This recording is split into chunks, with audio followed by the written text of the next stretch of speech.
Please دوستو میرے channel کو ضرور سبسکرائب کریں اور ساتھ ہی بیل آئیکن کو دبائیں تاکہ مزید آنے والی ویڈیو آپ تک پہنچ سکے۔ بسم اللہ الرحمن الرحیم۔ دوستو آج میں آپ کے سامنے حاضر ہوا ہوں ایک نئی ویڈیو کے ساتھ۔ سور کتنی مرتبہ پھونکا جائے گا؟ سور میں کتنی مرتبہ پھونک ماری جائے گی؟ پہلی مرتبہ جب پھونک ماری جائے گی تو لوگ گھبرا جائیں گے۔ دوسری مرتبہ جب پھونک ماری جائے گی تو لوگ اچانک مر جائیں گے۔ تیسری مرتبہ جب پھونک ماری جائے گی تو لوگ قبروں سے اٹھ کر اللہ کے دربار میں پیش ہو جائیں گے۔ تو پہلا نفخہ گھبراہٹ کے لیے، دوسرا موت کے لیے اور تیسرا نفخہ اللہ کے دربار میں جانے کے لیے ہوگا۔ اور دوسرا قول یہ ہے کہ ابن حزم نے کہا کہ نفخات 4 ہوں گے: مارنے کا، زندہ کرنے کا، گھبراہٹ یعنی بے ہوشی کا، بے ہوشی سے ہوش میں لانے کا۔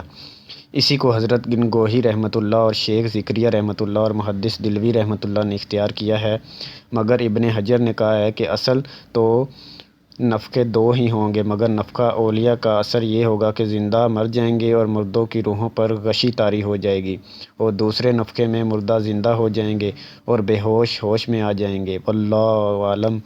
ایک نفخے سے دوسرے نفخے تک کا کتنا فاصلہ ہوگا؟ 40 سال کا فاصلہ ہوگا۔ دوستو اسی کے ساتھ میرے چینل کو ضرور سبسکرائب کر لیں تاکہ آنے والی ویڈیو آپ تک پہنچ سکے۔